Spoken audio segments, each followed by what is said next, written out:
Welcome, I'm Kelly McGowan with University of Missouri Extension and host of Growing the Ozarks. And today we are going to be talking about Bradford pear trees. And my guest is Lois Zerrer, a member of the Springfield Plateau Master Naturalists. And welcome, Lois. Thank you for joining us today. Well, thank you for the invitation. Of course. So today we're going to talk about Bradford pear trees, and I thought we would start by giving a little bit of history on where they came from.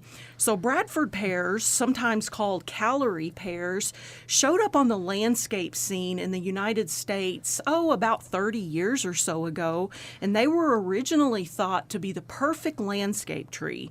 They grew fast, they have a nice shape, they have spring flowers, they have fall color, and we also thought that the seeds that they produced were sterile, but we have found out that they are not, and they have become highly invasive. So Lois, why don't you tell us a little bit about that?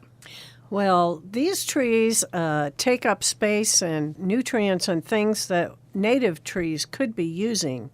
And the fact that they grow quickly we thought was a benefit, but it turns out it's kind of a negative because they can be damaged by windstorms. They can fall and just drop limbs in your yard and that sort of thing. But the biggest reason is they do not provide a good habitat for our native birds and our native insects and things like that. And even the blossoms, even though we all think they're pretty, they have a kind of a funky smell about them. And so we hope to replace them with native trees. Okay, very good. And we often see after a thunderstorm, because they are so weak, if you drive around town after a thunderstorm and you see limbs in yards, they are likely going to be Bradford pears. Right. They're just weak trees. And another thing is their wild offspring is very thorny trees, and they can kind of form these impenetrable thickets and cause problems there too. So, Right. So what can we do? Well, the Missouri Department of Conservation is going to be having a Bradford pear buyback program. So why don't you tell us a little bit about that? Right. That's coming right up. From March the 17th to April the 17th, what you can do is you take down your Bradford pear, take a photograph of it, go online to the MDC, Department of Conservation is mdc.mo.gov, and that will walk you through how you record that you have taken down your Bradford pear, and you will get a certificate for a free native tree to replace in your yard. Okay, very good. So what are some good native tree options that people might consider if they are replacing a Bradford pear? There's a lot of great options out there. Oh, we have beautiful trees here. They're special to Southwest Missouri.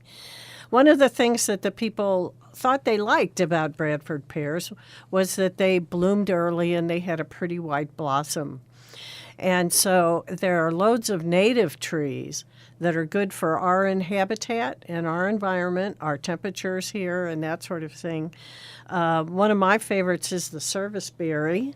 Has a beautiful early white blossom that you'll see. We all love our red buds with their beautiful purple blossoms in the springtime. Our flowering dogwoods, they have a beautiful also white blossom early on. A tree I've recently become more familiar with is a native fringe tree. And they have a beautiful, almost feathery white blossom to them.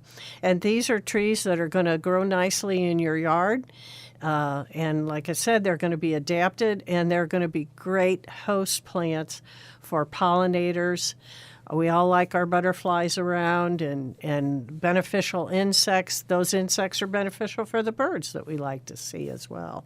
So there's lots of good varieties of trees that you could use to replace that. I don't know which one MDC will be offering this year. They vary from year to year, but one of your new tree will be a native Missouri tree. So okay, very good. Well, one thing I have kind of been passionate about lately is just our native oaks. You know, I often hear that oaks are slow growing and I won't get to enjoy them in my lifetime.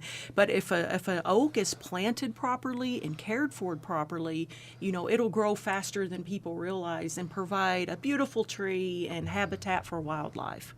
And there's lots of good information on how to plant a tree properly. Again, the MDC website or the Missouri Extension website will have great information on how to get those trees and get them planted properly and off to a good start. All right, very good. Well, thank you, Lois, for joining us today. And if you want more information, you can go to the KSMU website for details on what we've talked about today. This is Growing the Ozarks, and we invite you to join us next month.